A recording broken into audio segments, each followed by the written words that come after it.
Sam Ballato, United States Army, Korea, the Forgotten War. I had the great pleasure and opportunity of meeting Sam in Weirton, West Virginia. I really enjoyed going there. It was November 13th, 2009. Interviewed him there. He was 78 years old at the time. Sam has an interesting life. He joined the military in '51, actually was drafted in 1951 in the Korean War, and he fought at Pork Chop Hill and Old Baldy, 3 Purple Hearts, a Bronze Star. Just a tremendous man who served our country, folks. Sam was an all-state lineman in high school and football, was an all-American lineman in college, and then he went into the Korean War, folks. He fought and came back and went back to college, and he was a prospect at one time for the Cleveland Browns, NFL team, the Cleveland Browns, if you can believe that. So that's a first for me here, but Sam, you're going to love his interview. He's a great guy. He's very outspoken in his service as a rifleman during the Korean War. And like I said, he fought at Pork Chop Hill, one of the infamous battles of Korea, and Old Baldy too. So you're going to learn a lot from this guy. He's a lovable man, and I miss Sam like I miss many of my veterans that are gone now. So I want to thank Brandon Glidden. Brandon has a huge heart for our veterans, folks. Continues to help me with my work. Thank you, Brandon. God bless you. Thank you for helping me to share Sam's story with this YouTube audience around the world. And I know people appreciate your service to our country in the Army, also Brandon, and helping me with these stories. God bless you. Love you, brother. Okay, folks, my heart's full today. I tell you what, if you'd like to sponsor a story, I would encourage that. Feel good project, folks. There's no commercials on these videos like a lot of YouTube videos. You turn them on, there's commercials all the way through. Then you're not going to be interrupted through the commercial. So I would ask you to please consider sponsoring a story. There's information in the video description below the video and on my website, larrycapetto.com. Click on Sponsor a Vet. If you'd like to just donate to my work, there's information in the comment section of this video. I'd love to hear from you. Just send me a line. My email address can be found. I thank you for those of you who comment on the videos and take the time to comment. I love those. I save them. I read them, and I reply to as many as I can. So I would encourage you to get involved with this work, and let's get our radio station going. Voices of History Radio, KBOH, Grand Junction, Colorado. It's just a powerful station. I listen to it all the time. 24 hours a day, history in the palm of our hands, folks. So I would encourage you to download the apps, Voices of History Radio, download the apps for free.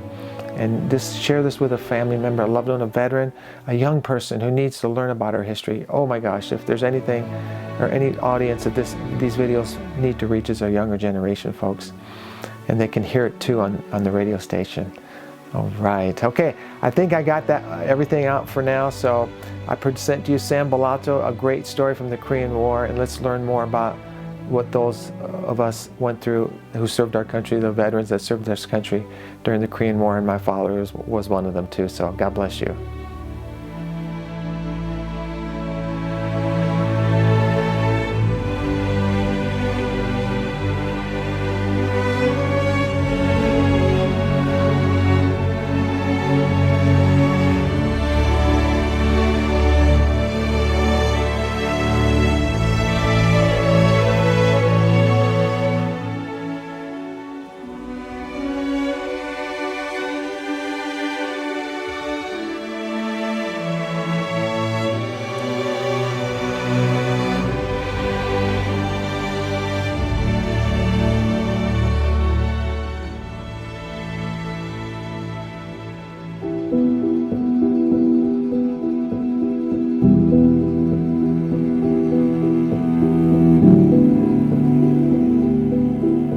What was his name in McHale's Navy? McHale's Navy. Yeah, that's him. What was Tim Conway his sidekick? He was the, Yeah, I think he was. I think he was. Conway was the ensign. Okay, the camera's rolling. How old are you now, Sam? 78, What year did you go into the military? 1951. And was there a draft at that time, or did you? There was a draft, but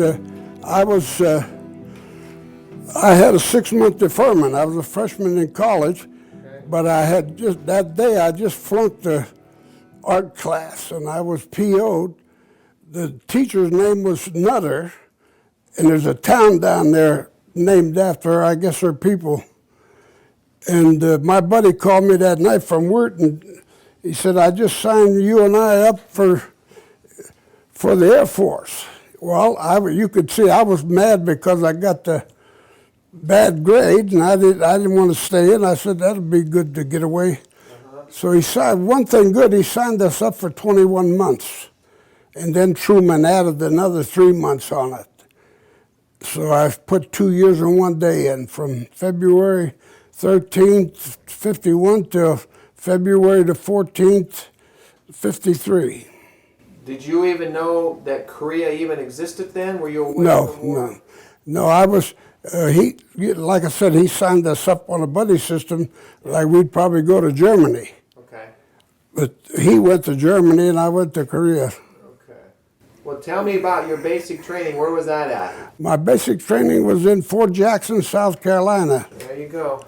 And And I'm sorry, did you say the Army? yeah, in the Army.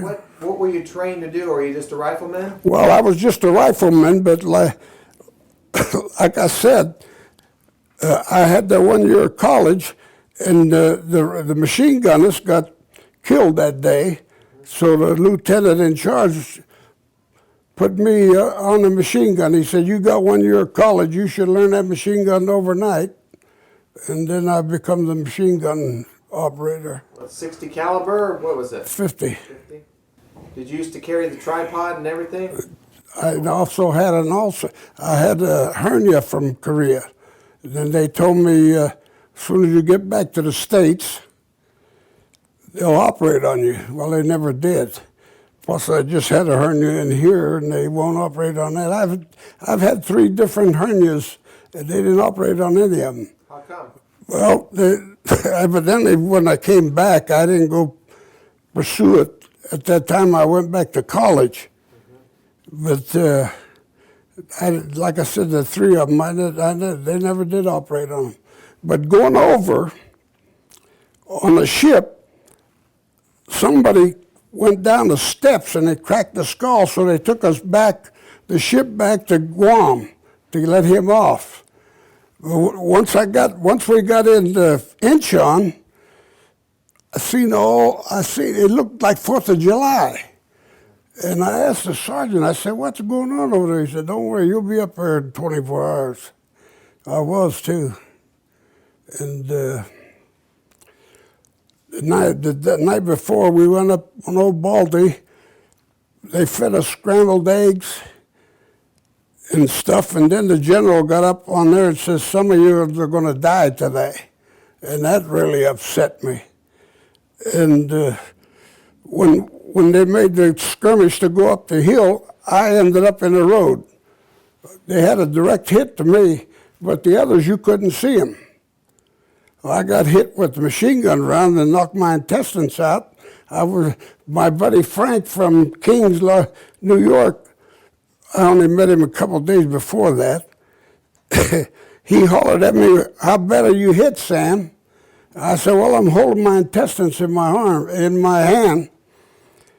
And he jumped up and he had the BAR and he shot them 20 rounds, and I seen him cut him in half. You know, once you're up, like, of course, they had a dead aim at me, the road and all, you know. But I knew he was dead right there 5 minutes after he hollered at me, how bad you hit.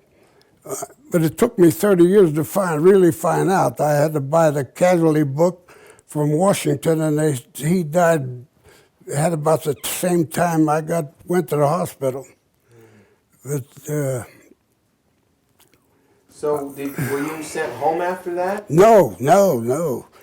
They told me all the time I was in the hospital, my papers are being made to go home. To go to the States. And when it came time for me to get out of the hospital, they sent me right back to the front lines. When I got back to the front lines, there was a new commander there, just graduated from West Point. And he looked at me, and I had crutches. He said, hell, you're not going to do me any good. He says, who sent you here? I said, I don't know who sent me here, but I'm here. So he told me, he says, I'm going to give you a walkie-talkie, and you go out 500 yards ahead of the front lines, and you dig yourself a hole and you stay there. If you see any movement, call us in the walkie-talkie. Well, I was out there about 3 days before they called me to come back. When they called me to come back, I had talked to the IG, which was the general in charge, and he kept telling me, they should have never sent you here. They never should have sent you here. I said, well, I'm here now. They won't send me home. So he said to me, he said, well, we'll put you in there sorting mail, but also we'll have you giving 2 cans of beer and the cigarettes out every day. In other words, they wanted to keep them happy up there so they wouldn't. I was doing that for like 3, 4, 5 days, and a round come in. I heard it come in. I heard that fist, and I jumped in the hole, and my leg and my rear end didn't get in, and I got strapped on both of them. And of course, I spent what little bit of time I spent after that. That was in October. By the time I got straightened out, it was November, and I was due to come home in February if my time was up. I came home at exactly two years and 1 day I was there in the service. You mentioned Baldy. What was the toughest battle you had in Korea? Pork chop. Talk to me about it and mention it by name. Well, they made a movie of pork chop. But I have run into very few men over there. Tell me about the name and where it was and what happened there. Well, Old Baldy was over here, and then there was another hill, and then pork chop was over here. When I come back after being wounded, he put me in charge of sorting the mail and stuff. But a lot of the outfit that I was in the rears. In other words, you have 3 divisions in the front and 1 in the rears.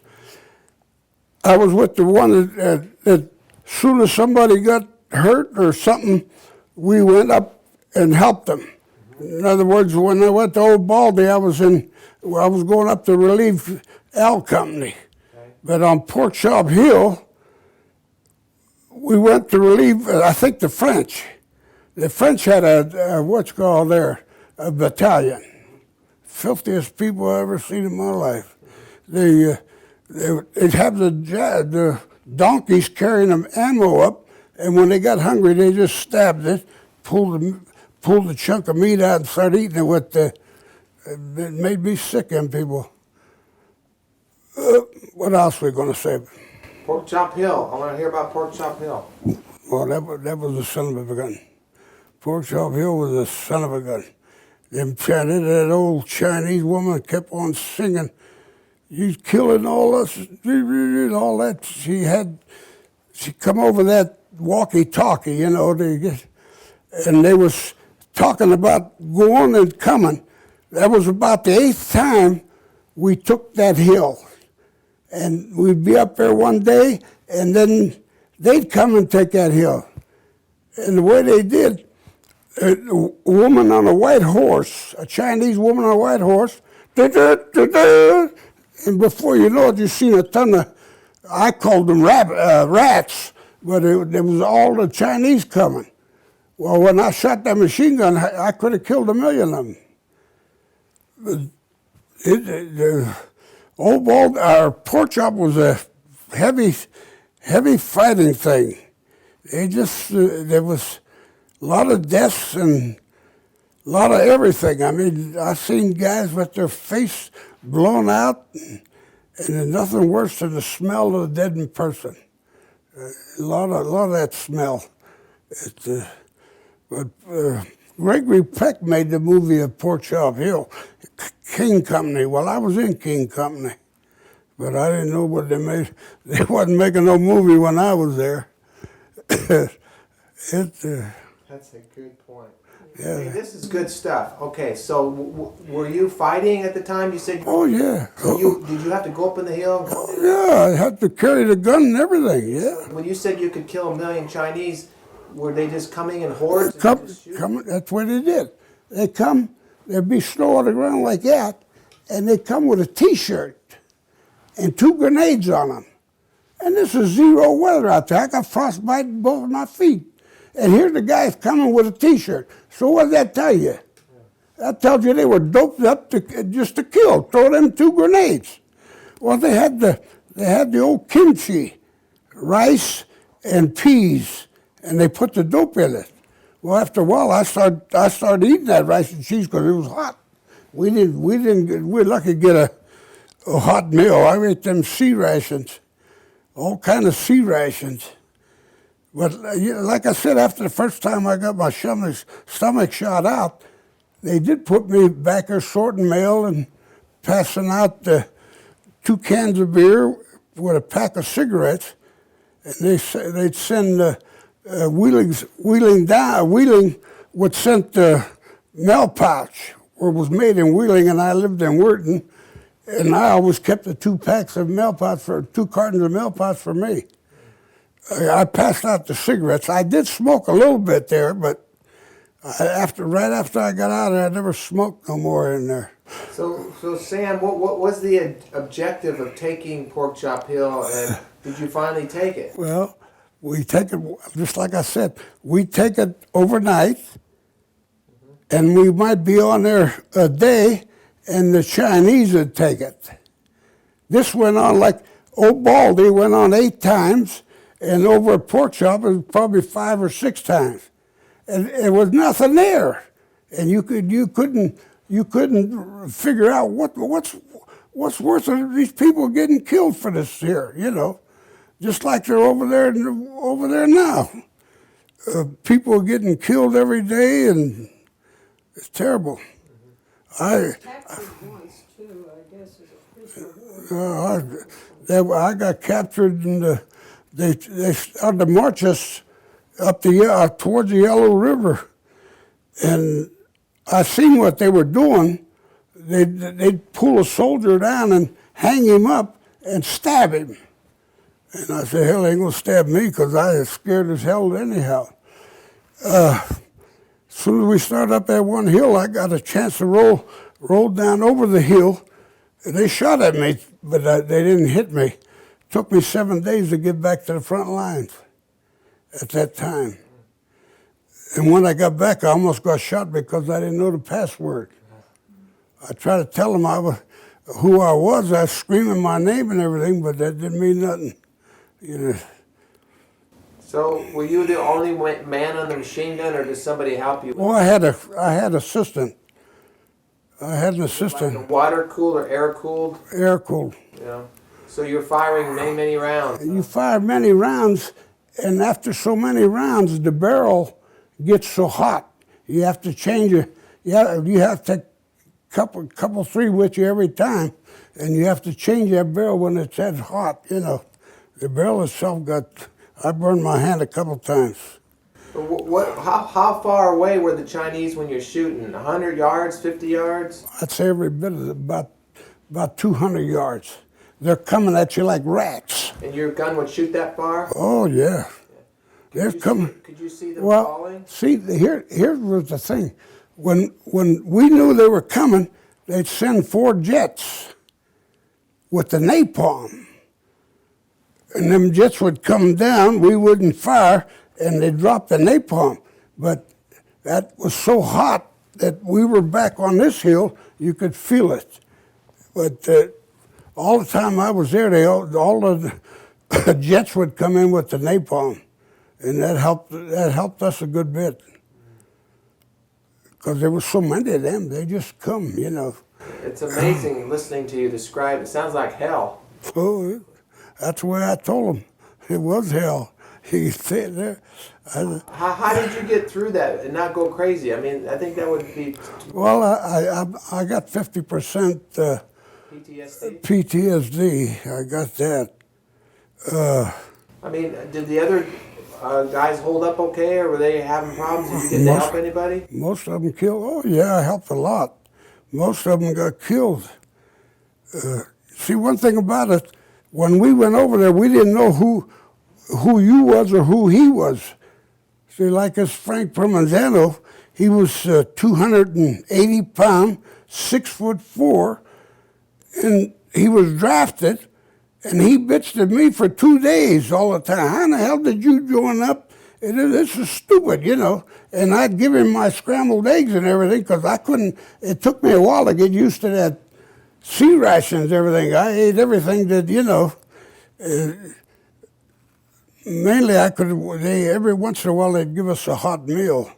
Going back one time to get the hot meal, I'm going down the hill, and here's this guy sitting on a stump.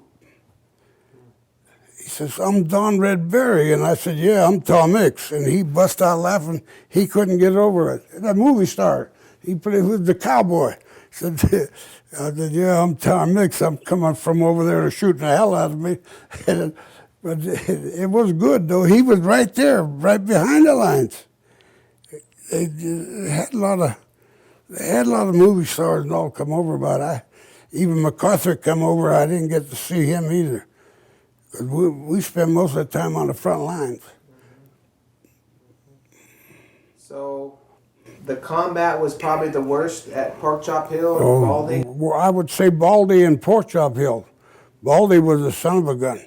When I got hit, I went down in a rice paddy.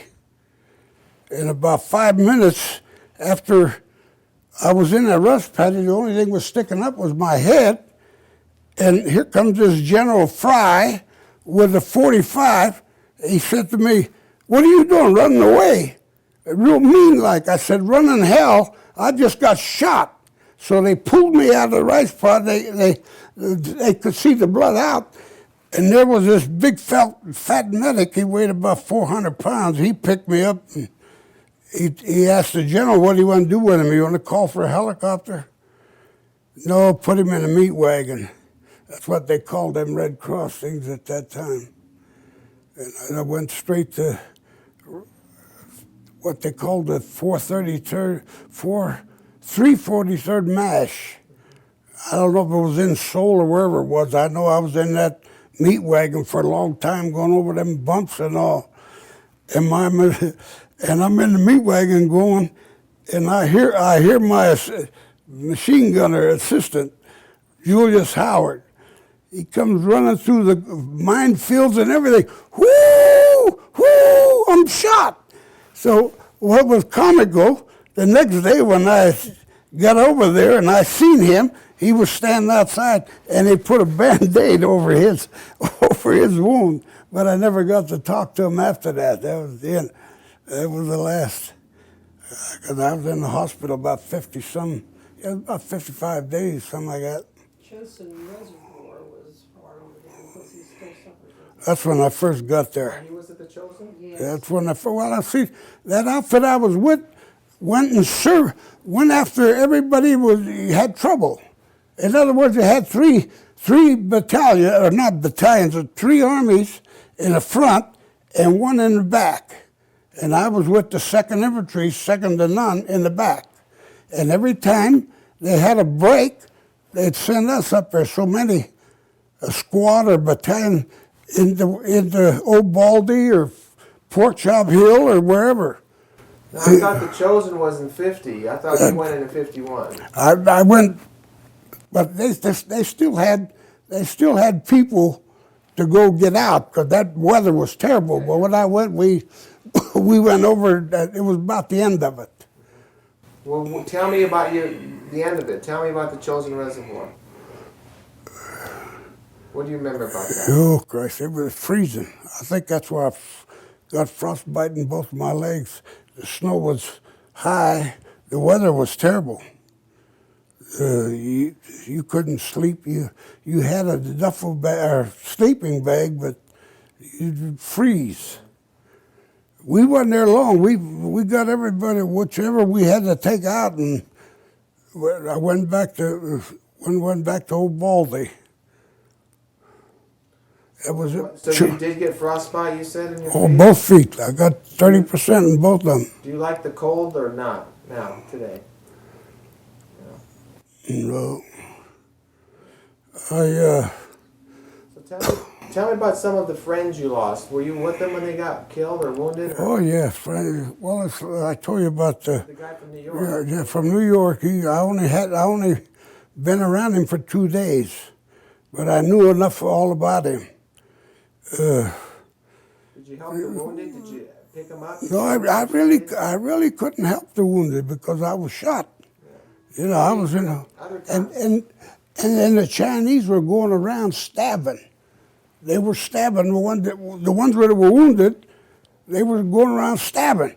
Well, I worked myself under one or two bodies there, and they stabbed them, but they didn't get me. But when they overrun the hill, all I could remember hearing is that bugle blowing. And that woman on that white horse, I called her everything but a white woman. Yeah, I heard they blew their bugles when they were going to... All the time. Did that scare you? Well, I did the business in my pants and I was throwing them at it. If you mean far as scaring you, I had a psychological thing. Yeah. Trying to scare you and definitely. intimidate you. Definitely. As soon as the darkness come up, I used to get scared about 6 in the evening until the next morning, because they used to sneak. They used to sneak in the foxhole and cut the throat, and you'd be hollering for your buddy, be talking to him all night, this, that, and the other, and in the morning you go and he's dead there. You was talking to the wall, That's how sneaky they were. They were terrible people. They didn't have, like I said, they didn't have nothing to live for. I mean, run in the weather like that with a T-shirt. You got to be doped up to do it. Really. They had this rice and peas, and they'd mix dope in it. And then for a while, I was getting that rice and pea because it was always hot. I don't know how they kept it that hot, but they had them in certain things. It tasted real good to me eating them sea rations steady. So you ate that too? Oh yeah, I know. Did you have dope in there? Yeah. They also said don't. They had signs. The Army had signs. Gook whiskey kills.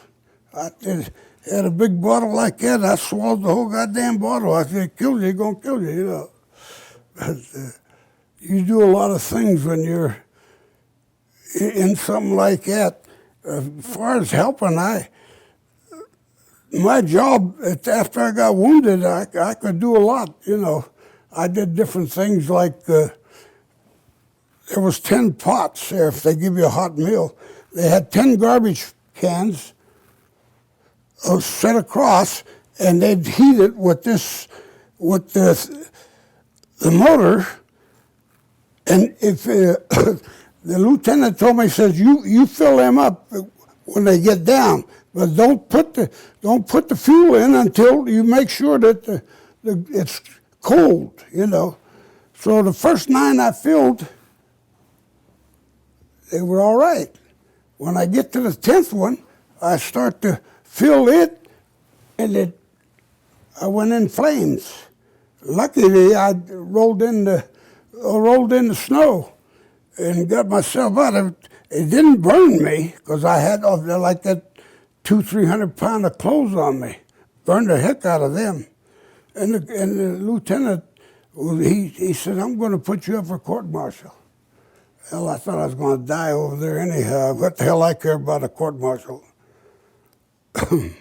When you came home from the war, did you talk much about it? Steady. Asked her. You talked a lot about it? Oh, I went to a football game with her and another girl, and I was in the back seat, and they thought I was crazy. I never shut up. And they stopped since, huh? Well, not really. I've quit. I tried to get rid of that. I used to know a lot of things, but I just try to get them out of my mind, What was the hardest thing that you had to do, or the worst thing you saw over there?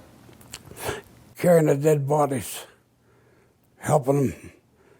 To put a mask on and everything. There'd be 4 or 5 of us taking the dead body. And one thing good about the United States, they always tried to get all their men. As far as the Chinese, hell, they had them all over the place. They'd move them with bulldozers. They'd dig a trench and pick them up and throw them in.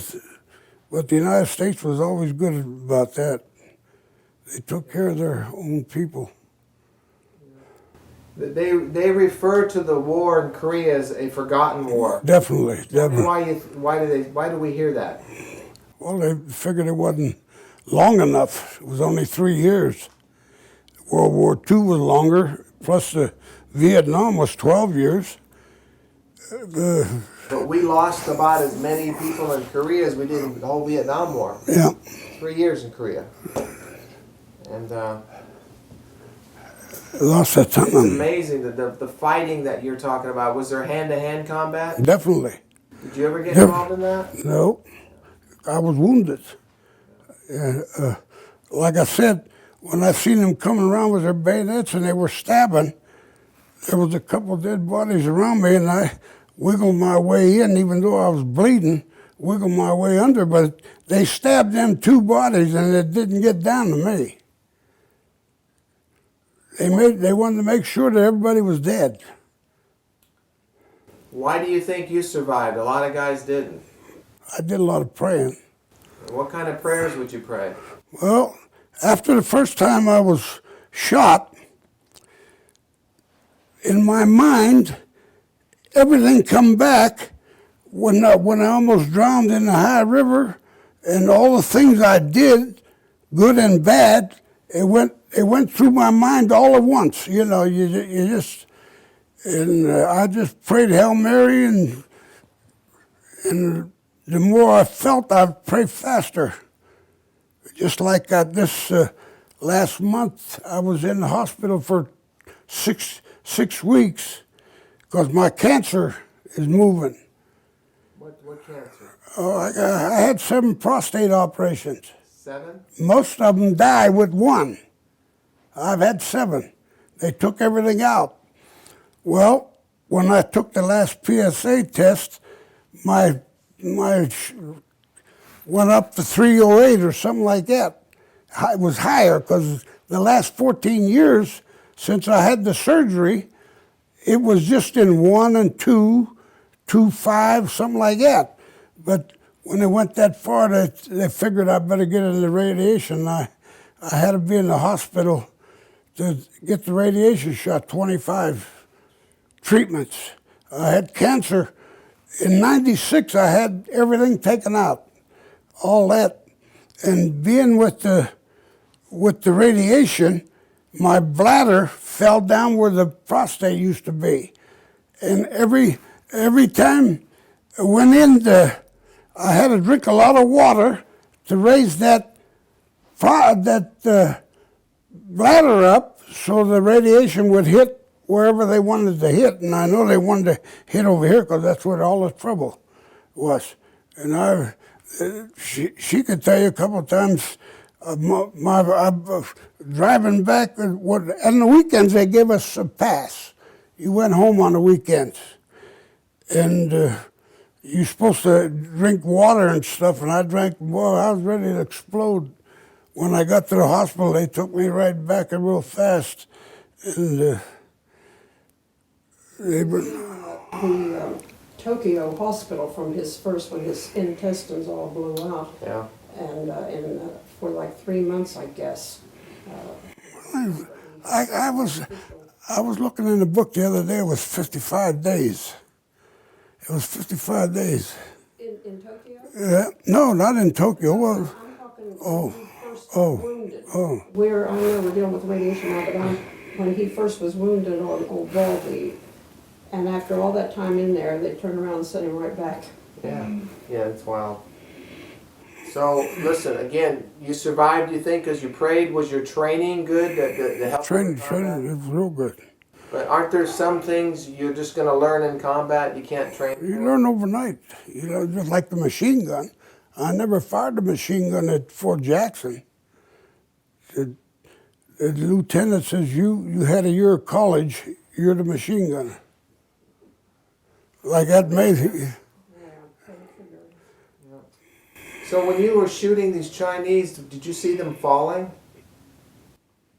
Man, I'd shoot tobacco. And the more I'd kill, the more tobacco I put in my mouth.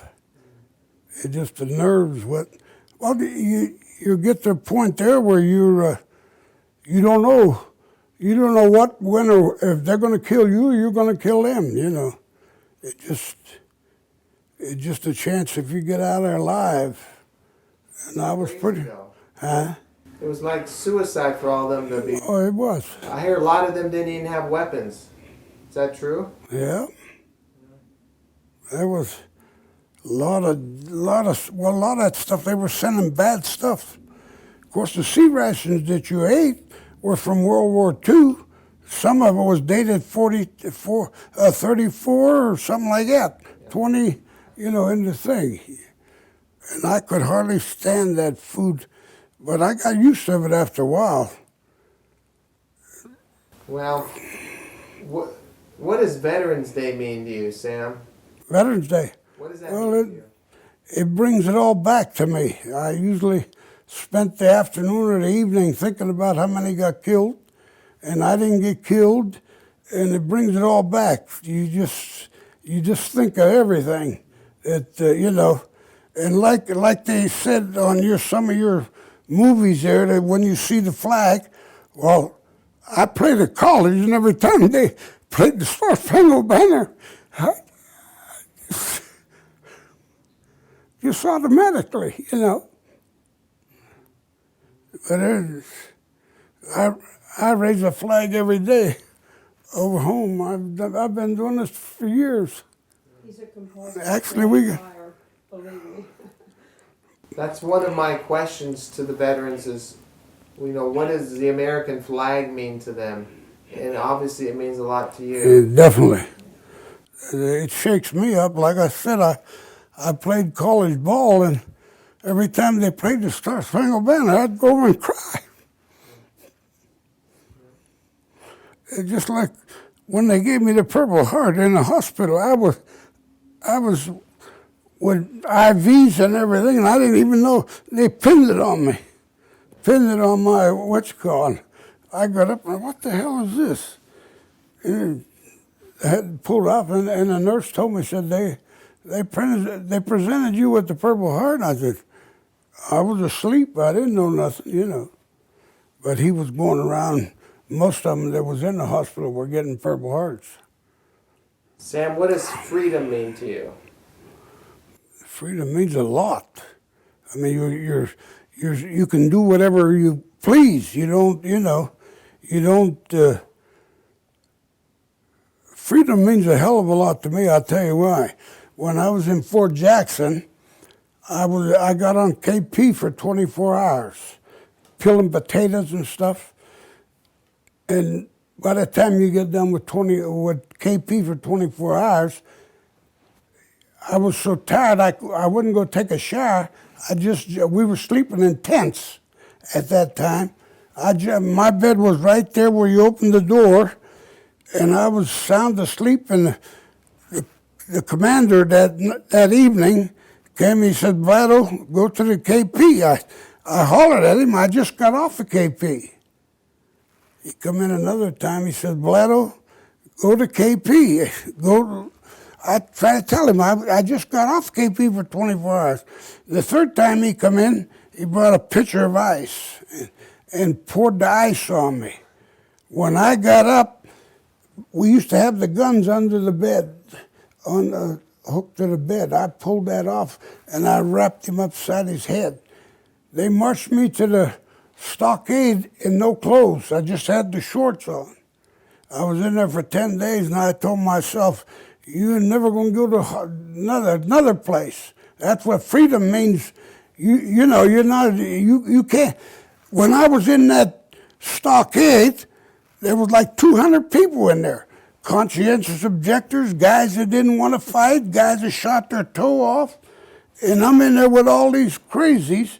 And I said to myself, I'll never go to jail again. Well, so far I haven't. That's a good thing. Oh, that worried the hell out of me. I know a couple of times she wanted me to fight a couple of guys because they were getting smart or what, but I'm not going to jail. I just didn't like jail, period. Especially when they stick you in there with 200 people and you got a smell and everything else. a lot of conscientious objectors. I didn't know what the conscientious objectors were till I got in that stockade. We're not going to fight for this country, this, that, and the other. Yeah, that's crazy. What should our country remember about the Korean War? Well, when we was in Washington,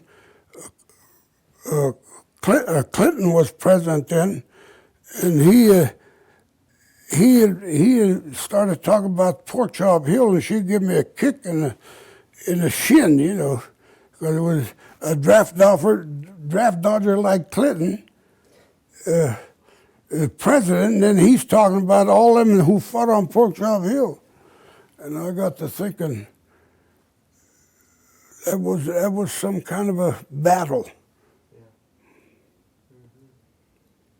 You think it's important that our young people remember these things about the Korean War? Definitely, definitely. Tell me why. Well, for one thing, your freedom. You don't have somebody telling you what to do, what you could do, or what you know. You're free in this country. Yeah. You can speak. In most of the countries, you can't. Yeah. Your freedom's a big thing. That's exactly right. I Are you proud that you're a Korean War veteran? I have feelings myself. I have a lot of feelings. I keep telling myself, well, you did the best you could. And that's all I could, you know. How did it make you feel when those kids came down today? I think I asked you earlier, but isn't that part of what it's all about? Yeah, it's good. That's the first time that ever happened to me. When I come home, like I said, I kissed Betty Hutton a couple of times. That was it. I didn't see nothing. After that, I didn't see nothing. In fact, when I got to Wharton, one guy seen me, said, "What turn you working?" I said, "What the hell are you talking about turn? I just come back from Korea." You know, at that time, the mills were all working pretty good, you know. When you seen somebody, you just thought they were, I was on afternoon turn or on midnight or what. I had some questions. I had one guy scream at me, "Well, you trying to be a war hero?" A lot of people, a lot of different stuff. How many kids do you have? 5, 4 boys and a girl. Got any grandkids? Yeah, we got grandkids, yeah. Yeah. Yeah. Do they know about your story? Have they asked you questions, all your kids? I think most of them know about it. My daughter, she wanted all the medals. My boys never did ask me for none of it. What medals does he have? We have 3 Purple Hearts. Yeah, any bronze stars or something? Silver Star. Silver You Star. got a silver star? Tell me, you probably won't tell it the way it reads, but what does the citation say about that? There was 10 of us in the platoon that got it. You know. Was it at Baldy or Pork Chop Hill. Tell me what you were doing to get you the silver star. Well, I was shooting.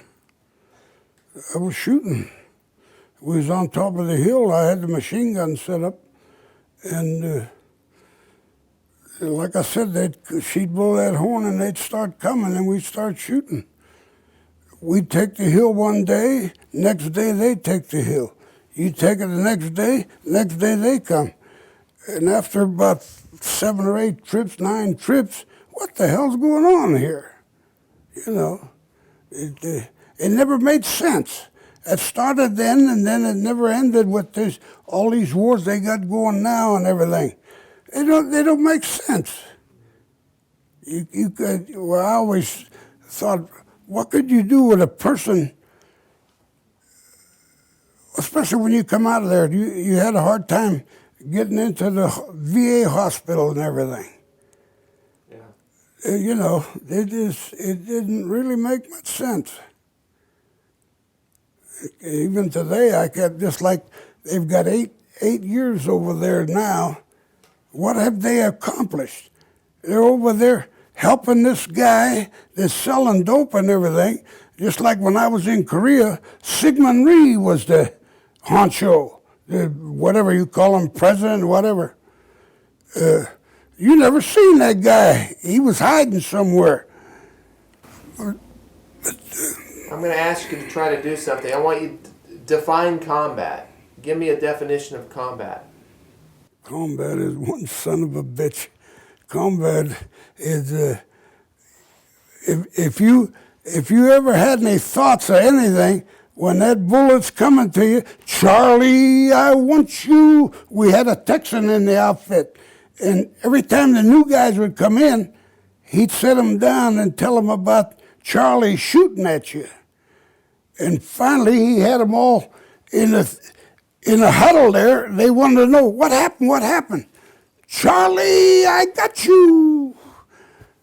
Had all kind of people like that. Had the Texans, the Indians were the best ones. They put their ear to the ground and tell you how many's coming. Them Indians were some fighters. I was good friends with them too. I had 2 beers, I give them 4 beers. I used to take care of the ones that took care of me. Because they was giving the beer to keep you there. They didn't want you to, you know. Was there a lot of fear during the combat, or was you afraid after the combat? A lot of fear doing it. Oh, you just, you know, you don't know when you're going to get killed or what. There's a lot of fear. And I don't think I had a good night's sleep until I come back in February. And I had a good night's sleep. I wouldn't sleep half the time. I kept myself busy doing things. So was it hard coming back home and going back with your life, or was it after going through all that? No, it really wasn't. I went back to college. They wanted me to come back, and then when I got down there, the coach that brought me down there, he took off and went to Marshall, and there I was stuck there. And the guy Dr. Josephs was there, and he come to me, he says, Ballato, he says, I'm going to write a story about you. Reader's Digest offered $500 for it. Yeah. Well, you're going to write a story about me? I was tickled to death, you know. He was writing a story, and he didn't do it overnight. It was for like 1 or 2 years that went on, didn't it? I had meetings with him and tell him different things, and pretty soon he was gone. They fired him there at the college. Well, that story just sat there. And the president at that time, he really liked me. I don't know, my dad used to come down to the ball games, and my dad didn't talk good English, and he called me in on a Monday morning. He says, Sam, he said, I got a big kick out of your dad. He says, when you got knocked out there at that minute, he says, he told the president, I raised him with beans and fish. He's going to get up.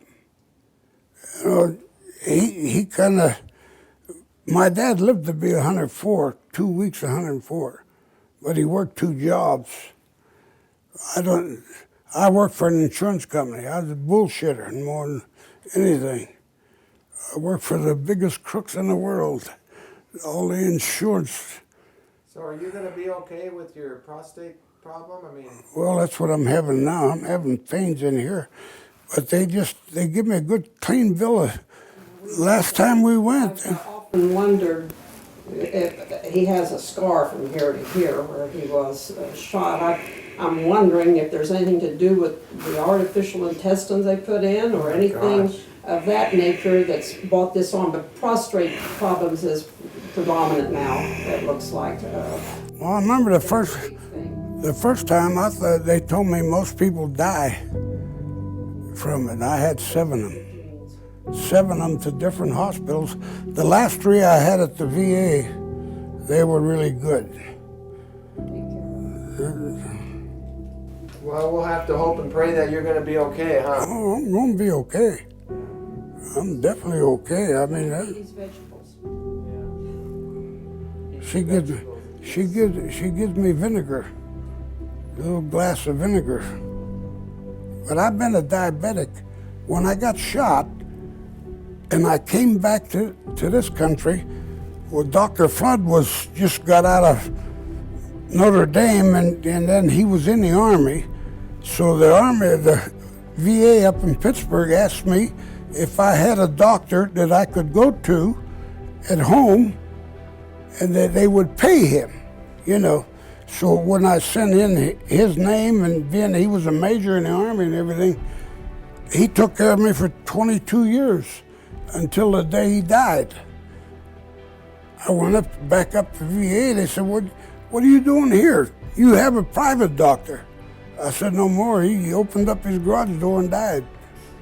So then they had to start sending me back up there. Hey Sam, at the end of my interviews, I asked the veteran to give me a salute into the camera. That was good, but wait till I'm ready. When I tell you, can you look right into the camera? Go ahead, look right in the camera. Go ahead. Excellent, thank you. Perfect.